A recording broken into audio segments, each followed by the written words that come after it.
Nagpapatuloy po tayo sa ating serye sa Gospel according to Luke, God the Son, Son of Man, kung saan pinapakita ang Panginoong Jesus na tunay na Mesyas, tunay na pinili ng Diyos Ama na makapangyarihan sa lahat upang maging tagapagligtas ng buong sanlibutan at gayon din pinapakita ang kanyang pagiging tunay na tao. Ang ating pong paksa o ang title ng ating mensahe ngayong hapong ito ay Tunay na Pag-ibig. Ito po ay part 2. Naalala niyo po last month, last Communion Sunday, ito din po ang topic natin, Tunay na Pag-ibig. Part 2 na po ito ngayon. At babasahin, ang aralin po natin ay ang mga binasa nating talata kanina. Ang mga talatang ito ay ilan sa pinakamahirap sundin sa mga kautusan ng ating Panginoong Jesus. Sa totoo lang, para sa akin, ito ang tanda na ang batas ng Diyos ay imposibleng sundin sa ating sariling lakas. At dahil dito, walang maaaring maligtas sa pagsunod sa batas. Sabi po yan ng Romans chapter 3 verse 20, For by works of the law, no human being will be justified in his sight, since through the law comes knowledge of sin. Wala pong maliligtas sa pagsunod sa batas. Kaya po itong hapon na ito, bagaman binibigay ng ating Panginoon ang isang batas na ito na mahirap o imposibleng sundin, hindi po natin ito gagamiting kaparaanan upang tayo'y maligtas. Sapagkat ang pagsunod sa batas na ito ay tanda, hindi ugat. Tanda ng kaligtasan, prutas ng kaligtasan, bunga ng kaligtasan, at hindi paraan para maligtas. Malinaw po tayo mula sa umpisa. At ang mga tunay na mananampalataya lamang na binuhay na maguli ng Panginoon ang maaaring umibig ng ganito dahil sa kapangyarihan ng diwang banal na nananahan sa kanila. So maaari lang po natin sundin itong kautusan ng Diyos na ito na mahalin ang ating mga kaaway kung tayo ay tunay na niligtas na niya. At ang kanyang Espiritu Santo ay kanyang ibinuhos na sa ating mga puso. Sabi sa Romans 5:5, And hope does not put us to shame because God's love has been poured into our hearts through the Holy Spirit who has been given to us. Balikan natin saglit mga kapatid yung natutunan natin ng isang mensahe nung nakaraang buwan. Una, ang tunay na pag-ibig ay kumikilos para sa kabutihan ng kaaway. Hindi ng kaibigan, ng kaaway. Nakita natin yun sa verses 27 to 28, di ba? But I say to you who hear, love your enemies, do good to those who hate you. Nananahan ito sa mga tumugon na sa kanyang pagtawag. So, mga tunay na mananampalataya, mga niligtas na ng Diyos, mga binuhay na niya na maguli, yung mga born again na mula sa kalangitan. Sabi niya kasi, but I say to you who hear, ang nakaririnig lamang po sa kanya ay yung mga binuhay na niya ang Espiritu. Dahil ang sabi sa Ephesians 2:1, you are dead in your trespasses and sins, datapwat hindi po tayo nakaririnig ng tawag ng Diyos. Hindi po tayo nakaririnig ng kanyang pag-anyaya sa atin. At kailangan tayo buhay na maguli upang tayo makarinig at upang tayo ay manampalataya. Ito ay nakikita sa pagkilos para sa kabutihan ng ating mga kaaway. Itong napakahirap dito. Sabi niya, love your enemies. Mahirap na po yun, ano? Yung ang love your friends, mahirap na eh. Yung ang love your relatives, mahirap na eh. Yung pang love your enemies. But wait, there's more. Sabi nga nila, do good to those who hate you. Wow. Bless those who curse you. Di ba natutunan natin yan? Nung mga bata kami, pagka may mumura sa amin, ginagawa po namin ganito. Alam niyo yung ibig sabihin nun? Yung ganyan. Balik sa'yo. Di ba? Kaya kami ng mga bata, pag minura ka, balik sa'yo. Pero dito, bless those who curse you. Yung salitang bless, ang implication po nun ay magsalita ng pagpapala sa mga nagmumura sa inyo. Wow. At ito ang pinakamahirap sa lahat. Pray for those who abuse you. Hindi yung prayer na, Lord, kunin mo na siya. O Lord, sana matipalok siya. Sana mauntog siya. Sana mabangga ang kotse niya. Sana kainin siyang buhay ng pating. No, wala pong ganong prayer. Pray for those who abuse you.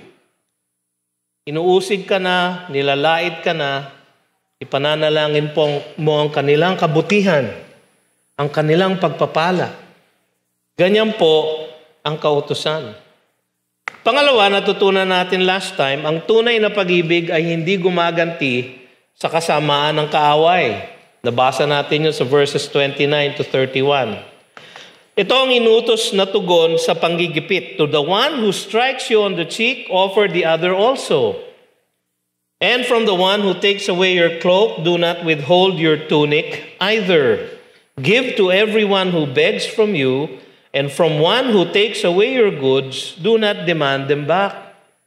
Hindi naman po ito blanket na permission para tayo ubusuin ng iba. Sapagkat meron naman kasing pulis na pwede nating i-report ang pag-aabuso sa atin. Meron naman po tayong pwedeng gawin sa ilalim ng batas upang protektahan ang ating sarili. Pero yung attitude po ang sinasaad dito. Ito ang tugon sa panggigipit. So hindi tayo gaganti. Hindi tayo gaganti. Ang prinsipyo ay ng paggawa ng kabutihan sa lahat. Ang prinsipyo ay nandun sa verse 31. And as you wish that others would do to you, do so to them. Ito yung tinatawag nilang golden rule. Pero narinig na natin to sa ibang mga tagapagturo. Si Rabbi Hillel, sinabi niya, do not do unto others what you do not want others to do unto you. Si Confucius, sinabi niya, do not do to others what you do not want them to do unto you. No? So, merong rabbi, merong Chinese philosopher, merong Greek philosopher, ganito pong sinasabi nila, do not do. Pero mas mahirap ang kautusan ng ating Panginoon. Sabi niya, do so to them as you wish that others would do to you. Positive po siya, hindi negative. Hindi do not. Do ang kanyang pagsusumamo sa atin. Ngayon naman, makikita natin ngayong hapong ito ang pagpapaliwanag ng prinsipyo at diwa na nasa likuran o nasa likod o pundasyon ng kautusan na ito ng ating Panginoon. So, panatilihin niyo pong nakabukas ang inyong Biblia, no? Maganda pong buklatin niyo yung yung physical Bible. Kasi yung physical Bible po, walang lumalabas na notification. No? Wala, no? Walang notification ng Instagram, tsaka SMS, tsaka Viber, tsaka WhatsApp. No? Wala Pure Word of God. So buksan po ninyo. Meron naman po dyan sa upuan ninyo. Nasa page 1039. No? Una sa lahat, ang tunay na pag-ibig ay kakaiba sa pag-ibig ng karamihan. Kakaiba, yun po ang root word. Sa mga talatang ito ay pinapakita ng Panginoon ay ang pagkakaiba ng tunay na pag-ibig sa pag-ibig ng sanlibutan. Na umiibig, gumagawa ng kabutihan, at nagpapahiram lamang sa mga magbabalik nito sa kanila. Reciprocity. Sa ating pong mundo, kahit na hindi Kristiyano, yung reciprocity po, yung pagbabalik pagganti ng kabutihan, pagsukli ng pagmamahal, pagbayad ng utang, ay tanggap na mabuting ugali. No? So, sa ating pong lipunan, kahit na po makasalanan, kahit na po hindi Kristiyano, ganito. Kakaiba ang hinihiling ng ating Panginoon. Kakaiba. No? Bakit kakaiba? Tingnan niyo una sa lahat. Pagmamahal sa hindi nagmamahal. No?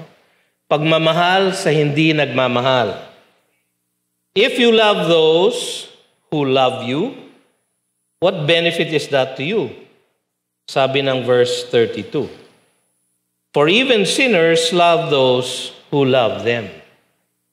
Ang talatang ito ay paglilinaw ng verse 27. Sa verse 27, nakita nyo kanina, love your enemies. Natitiyak ko na yung enemies ninyo ay hindi nagmamahal sa inyo. Meron ba kayong enemies? No? Lahat po tayo siguro may enemies. Wala po akong kilalang tao na buhay na walang enemy. Siguro hindi yung enemy talaga, pero may mga taong asar sa inyo. Lalo na kung kayo ay tunay na sumusunod sa ating Panginoong Jesus. Marami pong maasar sa inyo. Pero ang sabi dito sa verse 27, love your enemies. Ang paglilinaw dito sa verse 32 ay ganito. If you love those who love you, what benefit is that to you? Yung salitang love po dito ay yung salitang agapao. Ito yung pag-ibig na hinahangad, ang pinakamabuti sa iniibig. Hindi ito makasariling pag-ibig. Hindi ito eros, pag-ibig ng lalaki sa babae, na dahil nagandahan yung lalaki sa babae, nakyutan yung babae sa lalaki, kaya siya umiibig dun sa kanyang iniibig. Hindi po ito phileo, na pag-ibig ng isang kaibigan sa kaibigan. Yung isang kaibigan na medyo okay kayo, vibes kayo, okay kayo mag-usap, masarap kasamahin. Hindi ito yon. Hindi ito yung storge. Yung pag-ibig ng kamag-anak sa kamag-anak. No? Yung pong pag-ibig na yon ay kailangan gawin. No? Kasi kamag-anak ko eh. Kaya ako siya iniibig. Ito po ay agape. Yung pag-ibig na hinangad ang pinakamabuti ng iniibig. Kahit na hindi ito suklian ng parehong pagmamahal. Yun ang masakit. Ang pag-ibig na ito ay pag-ibig na mula sa pagiging maibigin ng umiibig. Yung pag-ibig ay namumula dahil yung umiibig ay may kalikasan na umibig. Meron siyang nature na siya ay mapagmahal. Ganito po ang pag-ibig ng ating Diyos. Sabi sa 1 John chapter 4, verses 7 to 12, ay ganito. Sinulat ito ni Apostol Juan, nung siya ay matanda na, mga 90 AD. No? So siya siguro ay malamang mga 90 years old na rin. No? Ang sabi niya dito, Beloved, let us love one another. For love is from God. And whoever loves has been born of God. Pansin niyo yun? Whoever loves, whoever agapao, whoever loves has been born of God, born again, and knows God. Anyone who does not love does not know God, because God is love. Tayo umiibig dahil meron tayong kalikasan ng Diyos na siyang pag-ibig. Sapagkat ang Diyos natin ay Diyos ng pag-ibig. Ika nga ng isang lumang awit. In this the love of God was made manifest among us, that God sent His only Son into the world, that we might live through Him. In this is love, not that we have loved God, but that He loved us and sent His Son to be the propitiation for our sins, pagbabayad sala sa ating mga kasalanan. Beloved, if God so loved us, we also ought to love one another. No one has ever seen God. If we love one another, God abides in us, and His love is perfected in us. So malinaw mga kapatid, itong pag-ibig na to ay nagmumula sa kalikasan na ibinigay ng Diyos sa atin.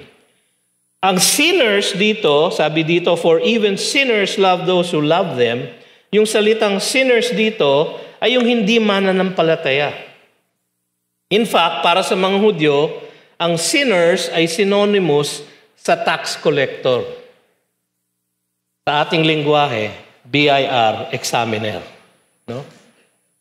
Medyo masakit po sa kanila yon, pero kahit nung panahon pa ng ating Panginoong Jesus, marami ng mga BIR examiner ang harangang kaluluwa. No? So, Matthew 5:46, ang sabi ng ating Panginoon, for if you love those who love you, what reward do you have?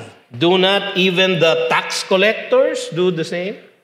So dito sa Luke, sinners ang ginamit na salita. Kung tayo ay umiibig sa mga umiibig lang sa atin, wala tayong pinagkaiba sa pag-ibig ng sanlibutan. Natural lang na ibigin natin ang kaibig-ibig.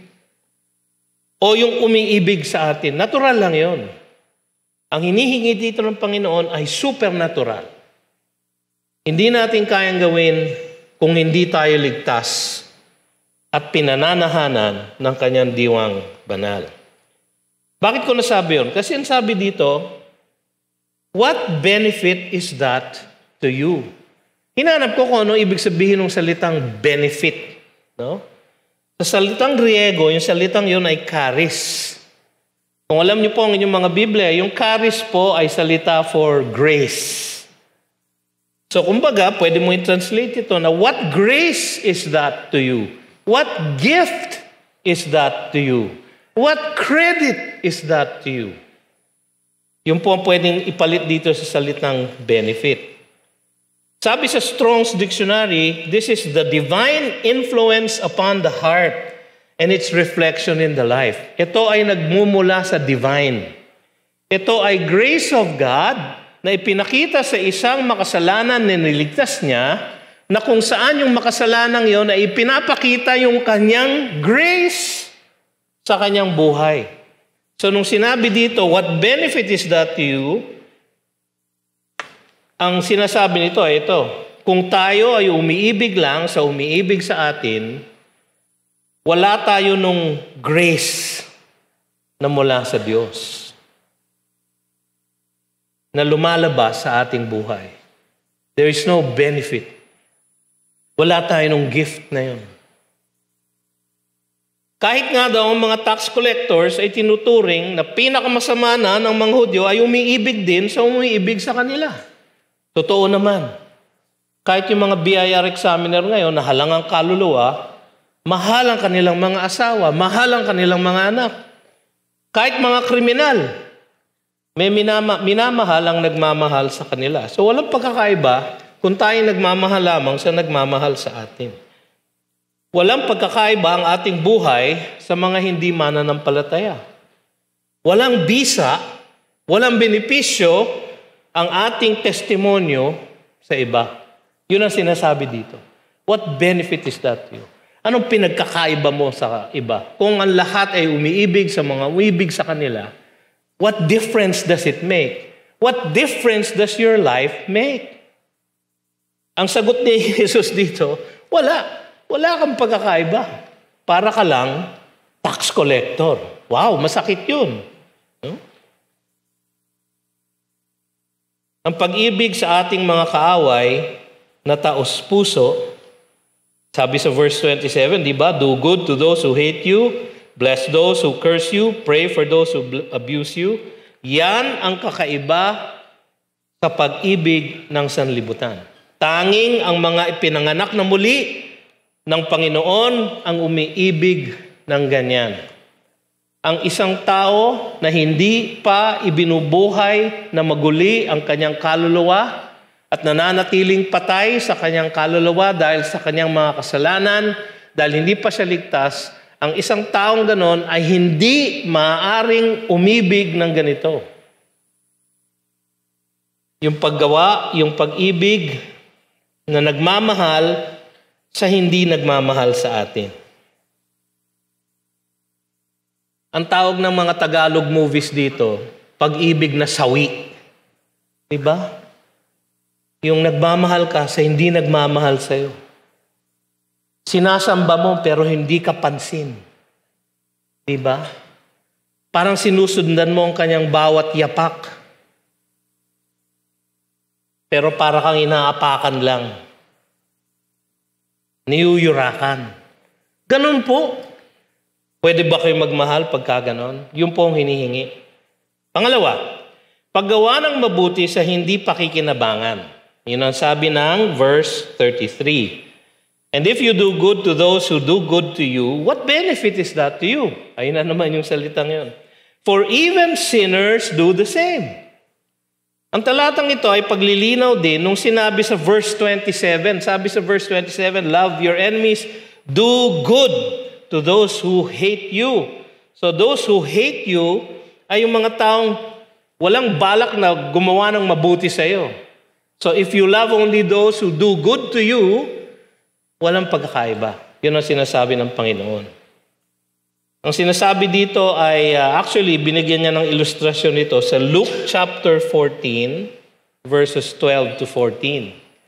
Kanya ibinibigay yung parable of the great banquet kung saan sinabi niya, when you give a dinner or a banquet, do not invite your friends or your brothers or your relatives or rich neighbors, lest they also invite you in return that you be repaid. Hindi po ba madalas ginagawa natin yan? Uy, magpakain naman tayo para naman maimbita tayo sa bahay nila. Diba? Minsan ginagawa natin yan eh. No? O alam natin na meron tayong pakinabang sa kanila, kaya imbitahin natin para kumain. Imbitahin natin para bebentahan ko ng real estate. Diba? Imbitahin natin, stockbroker ako, para mabentahan ko siya ng stocks. Imbitahin natin, kasi nagbebenta ako ng sabon na hindi nakakapayat. Yun po ang brand ng sabon ng aking misis. No? Kaya po siya wala dito, siya po ay may sakit. Nagkasakit na po sa kagagawa ng sabon. Yung pag-iimbita ng mayroong hinahanap na pakinabang. Yun po ang point dito. But when you give a feast, sabi sa Luke 14:13, invite the poor, the crippled, the lame, the blind. Yung mga wala kang pakinabang. Yung wala kang makukuha sa kanila. Yung wala silang maisusukli sa iyo. Wala silang maibabalik na kabutihan sa iyo. Sapagkat wala silang kakayahan. And you will be blessed because they cannot repay you. Yun ang punto. Ang ilustrasyon ng ating Panginoon dito, magpapiesta kayo dun sa mga hindi makakabayad sa inyo. Hindi makakabalik, makakasukli ng inyong kabutihan. For you will be repaid at the resurrection of the just. Ang ating pong reward ay nasa heaven, hindi dito. Yung pong hinihingi niya rito. Ang sinasabi dito ay pareho sa naunang talata. Kung gagawa lang tayo ng mabuti doon sa gumagawa ng mabuti sa atin o doon sa mga inaasahan nating gagawa ng mabuti sa atin, walang pagkakaiba yan sa mga hindi nananampalataya kay Jesus. For even sinners do the same. Sabi dito. Ang paggawa ng mabuti sa mga taong alam nating maaari nating pakinabangan balang araw ay hindi radikal na pag-ibig na mula sa Diyos. Inulit muli yung, what benefit is that to you? What benefit is that to? Anong grace o kagandaang loob ng Diyos ang maipapakita mo kung ikaw ay gumagawa lang ng kabutihan sa pakikinabangan mo? Walang grace. Kasi may hinintay kang payback. Diba? Walang grace. Ang punto dito, gusto nating ipakita ang grace na ipinakita sa atin ng Diyos na Kanyang ibinuho sa ating mga puso't isipan. Yung grace na galing sa Diyos, ang gusto ni Jesus na ipakita natin sa iba, kahit na sa ating mga kaaway, kahit na doon sa mga hindi nagmamahal sa atin, kahit na doon sa hindi tayo masusuklian ng kabutihan. Paggawa ng kabutihan, hindi dahil makikinabang tayo, kundi dahil sa taos-pusong pagtulong lang sa kanila. Yun po ang hinihingi. Ang paggawa ng ganitong kabutihan ay hindi pinapakita ni Jesus na paraan para tayo maligtas. Baka isipin nyo, magiging charitable na lang ako para ako yung makapunta sa langit. No? Pagka ganun po, meron din po kayong hinihintay na payback. Di ba? Ang hinihintay nyong payback ay yung mapasalamatan kayo, siguro ma-press release kayo. No? Sabi nung isang pinagtatrabahon ko dati na, press release mo yung mga ginagawa nating mga charitable acts. Sabi na, didn't the Bible say, binanatan akong ganun, didn't the Bible say that we should show forth our good works so that they may praise our Father who is in heaven? Hindi po yan na sinasabi ng Biblia. Sabi ng Biblia, that they may see your good works. Hindi yung pine-press release mo. Pag pin-press release mo na, you're doing it for the praise of men, meron ka ng pakinabang. So ito ay nagagawa lang natin kung tayo ay binuhay na maguli ng ating Panginoon sa ating mga puso't isipan. Pangatlo, pagpapahiram sa hindi magbabayad. Ito siguro ang pinakamahirap gawin. No? Kung minsan, yung pagmamahal sa hindi nagmamahal, medyo hindi pa ako nababawasan ng pera niyan no? Yung paggawa ng kabutihan sa walang kabayaran, no? Yung walang nang isusukling kabutihan sa'yo, medyo mas mahirap na yon. Ito, pagpapahiram sa hindi magbabayad. Pastor naman, napaka-imposibleng gawin yan. Kung kayo ay hindi ligtas, imposible talaga itong gawin. And if you lend to those from whom you expect to receive, tandaan nyo, if you lend lang naman. And if you lend to those, ang implicit na dito, if you lend only to those from whom you expect to receive, ibig sabihin, kayo ay willing magpautang dun sa alam nyong makakabayad ng utang. Pero madalas, kapatid, ang isang nahihirapan sa buhay niya na humihingi na ng tulong sa inyo, kaya siya humihingi ng tulong sa inyo ay dahil wala nga siyang ibabayad. Kung kayo ay magpapahiram doon sa kaya lang magbayad sa inyo, ang sinasabi dito, what credit is that to you? Sabi ng Panginoon. Even sinners lend to sinners to get back the same amount. In fact, sa original language, wala yung word na amount. Even sinners lend to sinners to get back the same. The same. The same privilege, the same benefit, the same favor.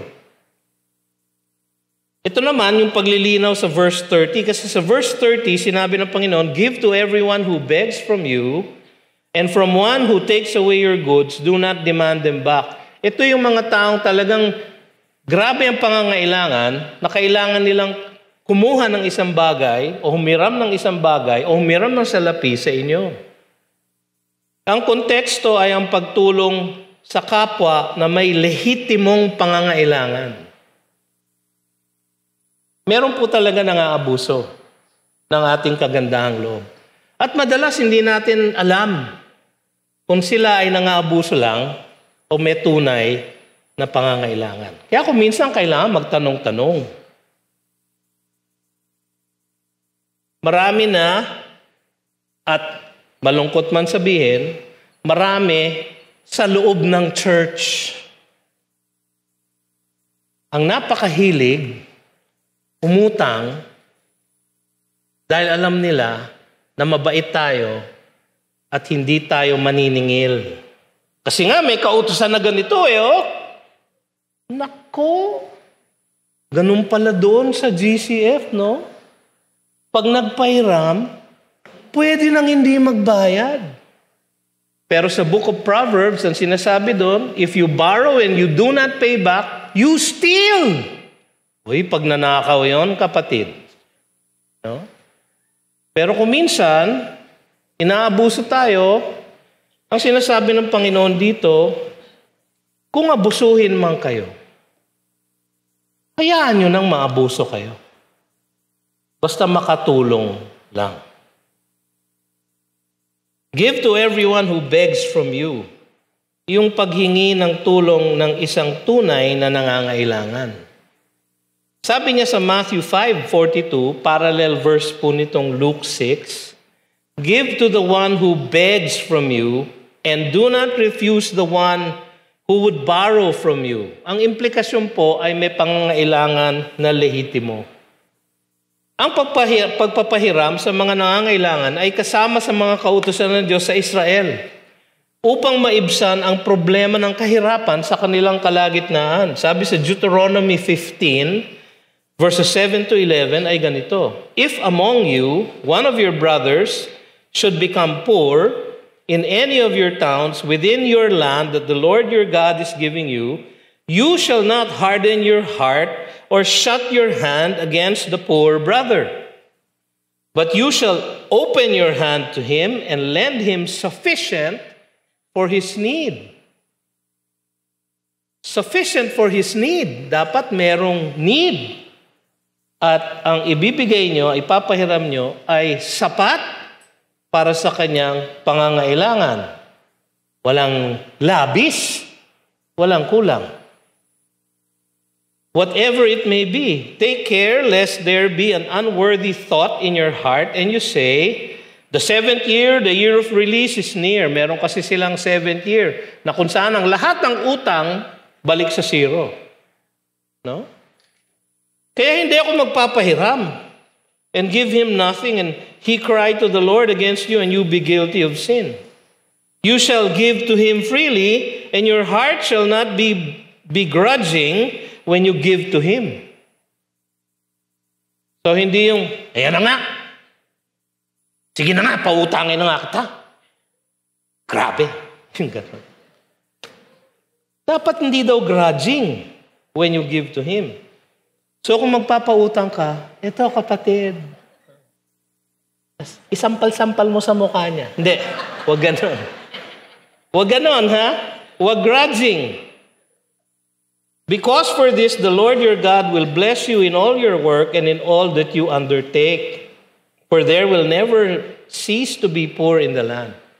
Sinabi na ng Panginoon, ang problema ng poverty hindi niyo masasolve dito sa buhay na ito. Therefore, I command you, you shall open wide your hand to your brother, to the needy, and to the poor in your land. So yun po ang kautusan sa mga Hudyo. Pero implicit dun sa kautusan na yon, yung kakayanan nung pinapautang na magbayad. Si Jesus, nilampas pa niya doon.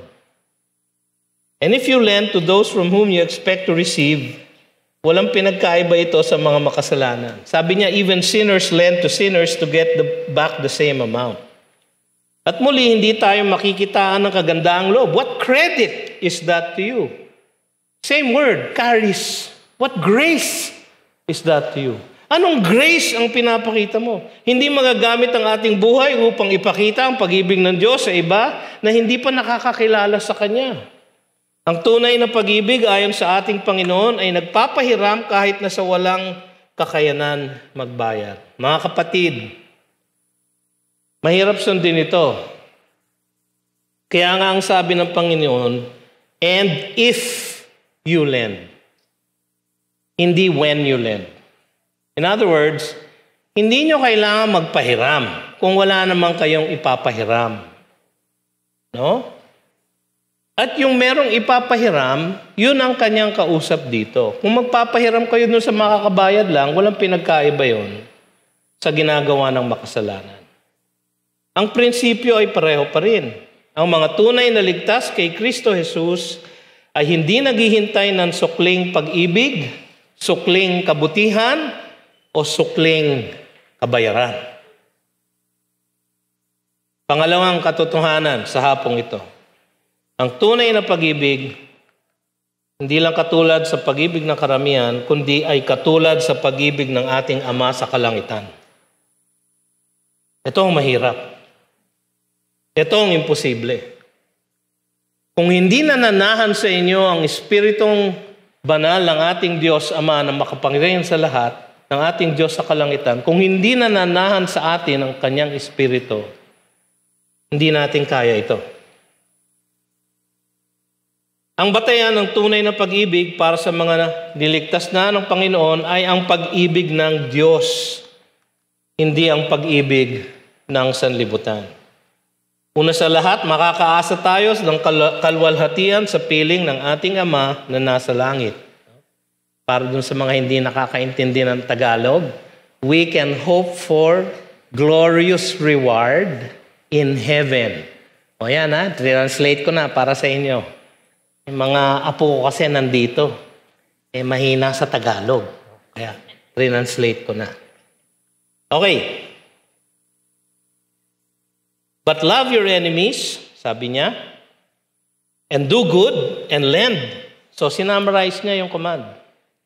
Expecting nothing in return. Yun po ang prinsipyo. And your reward will be great. Yun po ang ating incentive. And you will be sons of the Most High. Naku, napakagrabe ng incentive na yun. Inulit muli ng Panginoon ang sentral na prinsipyo, expecting nothing in return. Walang inaasang sukling pagmamahal, walang inaasang sukling kabutihan, walang inaasang sukling kabayaran. Expecting nothing in return, yan po ang prinsipyo niya. Kasi alam nyo, if you love your enemies, tunay nga that you cannot expect anything in return. Kasi ang enemies ninyo, hindi kayo mamahalin, hindi kayo babayaran, hindi kayo susuklian ng kabutihan. Ang paghintay ng sukling pag-ibig, sukling kabutihan, sukling kabayaran, ganyan ang pag-ibig ng sanlibutan. Ngunit ang pag-ibig ng Diyos ay Kanyang ibinibigay sa mga makasalanang kaaway niya. Yun ang ating inaalala sa ating communion. Tayo ay kaaway ng Diyos bilang mga makasalanan. Ngunit ibinigay niya ang Kanyang bugtong na anak para kung sino man ang manampalataya sa Kanya ay hindi mapahamak, kundi magkaroon ng buhay na walang hanggan. Tayong mga kaaway niya ay inibig niya kahit na hindi tayo umiibig sa Kanya. Ang sabi sa Romans, and this is what love is, sabi niya, na kahit na tayo ay sinners, while we were yet sinners, Christ died for us. Sabi pa nga niya, may argument pa si Paul doon, sabi niya, maybe for a noble man one can die, but not for a sinner. Not for an enemy. Meron ako sa isang kwento na basa nung ako po ay nasa college. Merong pinasa sa akin isang storya ng isang missionary ng Campus Crusade for Christ. Ang kanyang kapatid ay pinaslang sa kanilang hometown sa Bisaya. May pumatay sa kanyang kapatid. Nakababatang kapatid na lalaki. Nung naaresto yon, pinuntahan niya sa kulungan. At hiningi niya na ma-meet niya yung pumatay sa kanyang kapatid. Takot na takot yung mga pulis na ipag-meet sila kasi baka daw gantihan. Pero iniisip ng mga pulis, siguraduhin na lang natin na wala siyang dalang panaksak, walang baril, walang kahit na ano. Para kung saktan man niya, gulpi lang. Ang tagal nila doon sa loob ng silid kung saan sila nagtagpo. Ang ginawa ng missionary, ibinahagi niya ang ebanghelyo doon sa pumatay sa kanyang kapatid. At sa kapurihan ng Diyos, tumanggap sa Panginoon yung pumatay sa kanyang kapatid. Kaya dahil tumanggap, finalo up niya. Dinalaw niya, regular, sa kulungan, napiit yung nagpumatay sa kanyang kapatid ng reclusion perpetua. Dinalaw niya, dinisciple niya, tinuruan niya ng Biblia, tinuruan niya magturo ng Biblia.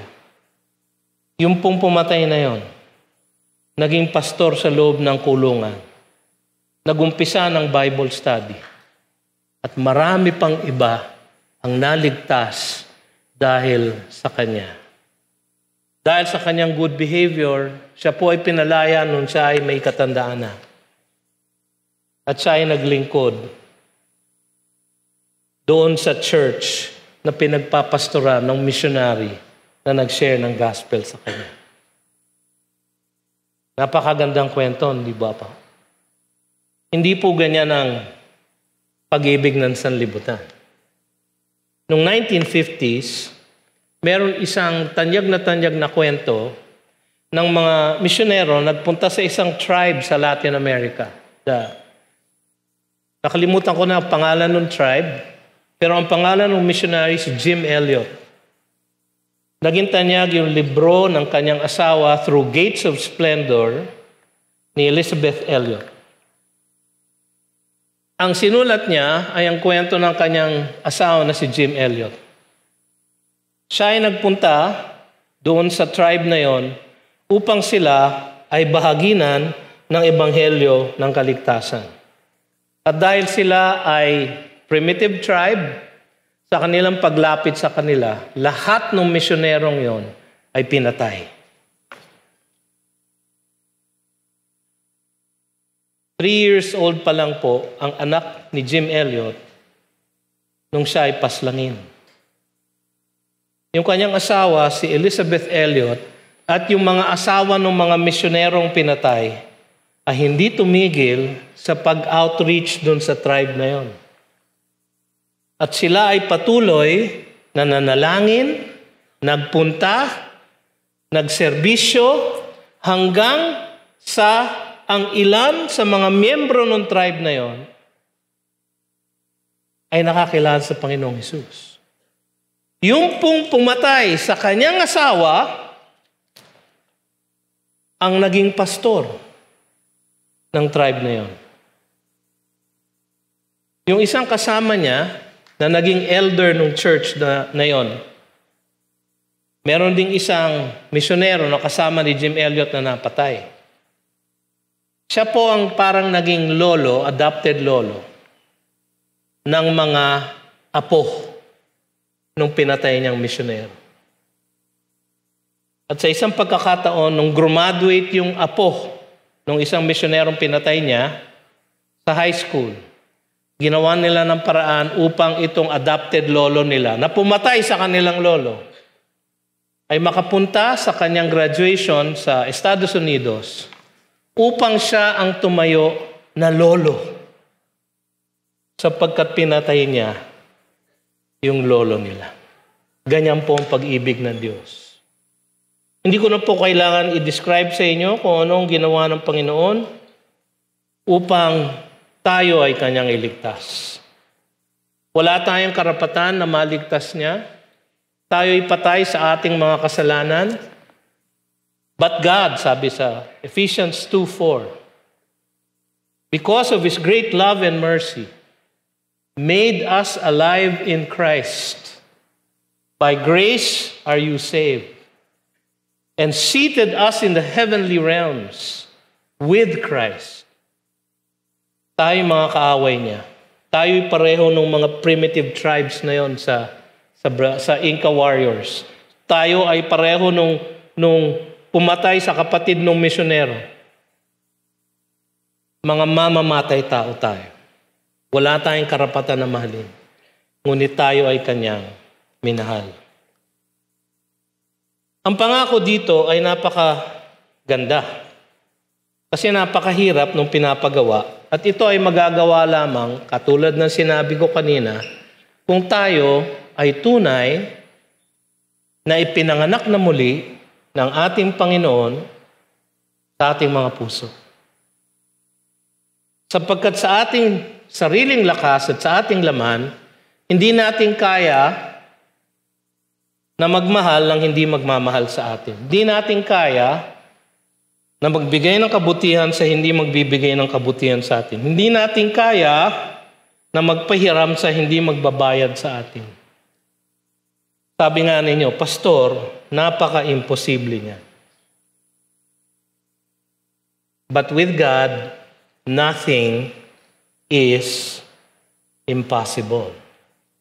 Kaya kailangan we are with God and we are in Christ. Yan po ang sineselebrate natin sa tuwing tayo ay nagko-communion. Yung napakalaking katotohanan, kagandahan ng kanyang kagandahang loob, na kahit na tayo mga kaaway niya, pinangakuan niya tayo ng buhay na walang hanggan. Ang pangako ng buhay na walang hanggan at kalawalatian at kagalakang walang humpay ay nasa atin dahil kay Kristo Jesus. Ang sabi sa 1 Peter chapter 1, verses 3 to 5 ay ganito. Blessed be the God and Father of our Lord Jesus Christ. According to His great mercy, He has caused us to be born again to a living hope through the resurrection of Jesus Christ from the dead, to an inheritance that is imperishable, undefiled, and unfading, kept in heaven for you, who by God's power are being guarded through faith for a salvation ready to be revealed in the last time. Yun po yung reward na sinasabi sa verse 35. Your reward will be great. Sabi sa Psalm 16:11, you make known to me the path of life. In your presence there is fullness of joy, and at your right hand are pleasures forevermore. Yan po yung great reward. Hindi po natin yan, hindi po yan karapat-dapat sa atin. We do not deserve that reward. Wala tayong magagawa to earn that reward. At dahil nga wala tayong magagawa, ginawa na niya lahat para sa atin. So being saved is not about what we do, but about what has been done for us. Si Jesus ay nabuhay dito, He lived the perfect life, para yung kanyang perfect life ay ma-impute niya sa atin na mananampalataya sa Kanya. And He died a sinless death, para yung kanyang pagkamatay sa krus ay kabayaran para sa mga utang natin sa Diyos dahil sa ating kasalanan. He lived the perfect life. He died an atoning death. And if we believe in Him, our life will be hidden in Christ with God. Colossians chapter 3, verse 3. Our life will be hidden in Christ with God. It is as if tayo yung nabuhay ng perfect life. It is as if tayo yung nagbayad sa krus para sa ating kasalanan. Ang salvation po, mga kapatid, is not about what we do, but about believing in what has been done for us by our Lord Jesus Christ. Ito ang nararapat sa mga sons of the Most High. Can you imagine na tawagin kayong sons of the Most High? Alam niyo kung sino ang tinawag na ganon? Luke 1:32. Ang sabi ng anghel kay Maria, He will be great, and He will be called the Son of the Most High. Sa Colossians 1:15, He is the image of the invisible God, the firstborn of all creation. Sa Romans 8:29, for those whom He foreknew, He also predestined to be conformed to the image of His Son, in order that He might be the firstborn among many brothers, the sons of the Most High. Tayo ay magiging kapatid ng ating Panginoong Jesus, na anak ng pinaka-mataas na Diyos, the sons of the Most High. And if we are sons, therefore we are heirs. And if we are heirs, therefore we have eternal life. Yan po yung great reward. We are sons of the Most High. Ang ibig sabihin nun, ang ating buhay ay isang reflection ng pag-ibig ng ating Diyos Ama. Ang ating pagmamahal sa hindi nagmamahal, paggawa ng kabutihan sa hindi magsusukli ng kabutihan, sa paghiram, sa pagpapahiram sa hindi makakabayad, yung paggawa ng mabuti sa ating mga kaaway, pagpapanalangin sa kanila, pagsasalita ng blessing sa kanila. Yung po ay gagawin natin hindi dahil kaya natin gawin, kung hindi dahil iyan ang kalikasan ng Diyos na nabubuhay sa ating mga puso bilang mga niligtas niya. Makikita sa atin, huli sa lahat, ang kanyang kahabagan at kagandaang loob. For He is kind to the ungrateful. Ganyan po tayo eh. We are not grateful to our Father. Tapos pagka nakaranas tayo ng paghihirap, bakit naman, Panginoon? Nagsisimba naman ako linggo-linggo. Nagbibigay ako sa inyong church. Naglilingkod naman ako sa inyo. Bakit naman pinayagan ninyo akong maghirap ng ganito? Wala tayong karapatang magtanong. Mabuti nga, buhay pa kayo eh. Dahil sa tayo makasalanan, dapat the moment na tayo magkasala, dapat tayo kinuha na ng Panginoon at itinapon sa kanyang impyerno. Pero hindi. He is kind to the evil. Tayo yun, mga kapatid. Baka akala, hindi naman ako yan, pastor, hindi naman ako evil. He is kind to the evil. Tayo ang tinutukoy dito. Kung tayo ay wala sa Panginoon, tayo ay evil. Be merciful even as your Father is merciful. Yun po ang kailangan natin tandaan. At napakahirap pong gawin. Ang hamon sa atin ay ganito. Ang tunay na pag-ibig ay makalangit, hindi makalupa. Hindi katulad ng pag-ibig ng sanlibutan, kundi katulad ng pag-ibig ng ating Diyos Amang nasa kalangitan. Hinahangad ang kabutihan ng iba at hindi makasarili. Mga tunay na anak ng Diyos lamang ang umiibig ng ganito, tanda ng tunay na kaligtasan at katiyakan ng walang hanggang gantimpala sa piling ng ating Ama. O ano ngayon kung hindi kayo mahalin dito? Mamahalin naman tayo habang buhay. O ano ngayon kung hindi tayo pakitaan ng kabutihan dito? Tayo naman ay susuklian sa kalwalhatian. O ano naman ngayon kung kayo ay hindi bayaran ng umutang sa inyo? Tayo ay magmamana ng kayamanan na hindi natin maisip kung gaano kalaki. Mga kapatid, ang buhay ng Kristiyano is a life of deferred satisfaction. Hindi yung kailangan makuha ko lahat ngayon sa buhay na ito. Hindi natin makukuha, mga kapatid. Kung minsan, hindi talaga tayo susuklian ng pagmamahal, lalo na ng ating mga kaaway. Madalas, hindi tayo masusuklian ng kabutihan, lalo na nung mga hindi nagnanasa ng kabutihan natin. At uli sa lahat, hindi tayo mababayaran kung minsan ng ating pinapahiram. Dahil wala silang pakialam sa atin. Mga kapatid, kahit na gano'n ang mangyari sa atin, great is your reward, for you are sons of the Most High. Tayo po ngayon ay dadako sa ating pagse-celebrate ng Lord's Table. Dito po sa GCF, we practice open communion. Kung kayo po ay tumanggap na sa ating Panginoong Hesus at tinanggap nyo na ang kaligtasan na kanyang alok at kayo ay kanyang ipinanganak na muli at umasa na sa kanya para sa inyong walang hanggang kaligtasan, kayo po ay welcome na mag-join sa ating communion service ngayong hapong ito. Tayo po ay mananalangin mga kapatid, at sa ating pananalangin, hihilingin ko na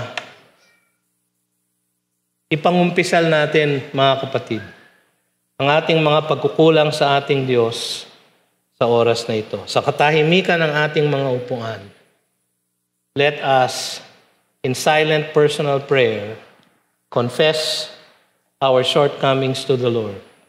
Ang sabi ng 1 John 1:9, if we confess our sins, He is faithful and just. Napansin nyo, hindi He is merciful.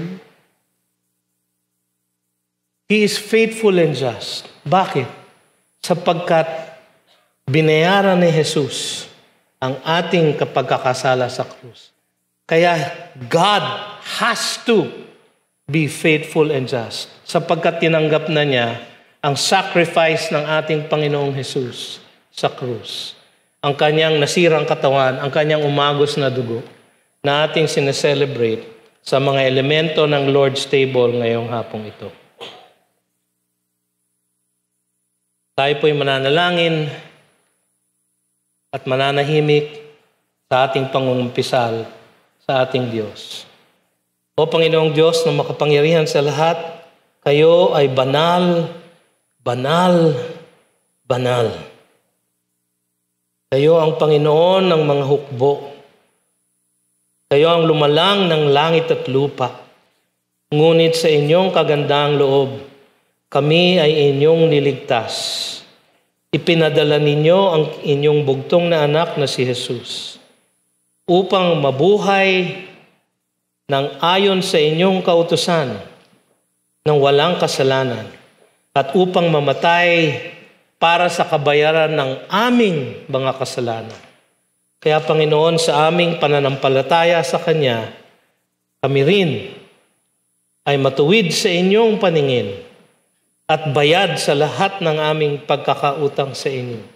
Hindi dahil sa aming kabutihan, kundi dahil sa kabutihan at sa sakripisyo ng aming Panginoong Jesus na aming tagapagligtas at Panginoon. Kaya nga po, sa hapong ito, sa aming pananalangin ng tahimik, pakinggan niyo, O Diyos, ang aming pangungumpisal sa inyo ng lahat ng aming mga pagkukulang sa inyo. Bilang aming pagpupuri sa inyo ng kagandahan ng inyong pagliligtas sa amin, ng kaganapan ng inyong pagbayad sa aming mga kasalanan sa krus. Pakinggan niyo, O Diyos, ang aming pangungumpisal sa oras na ito.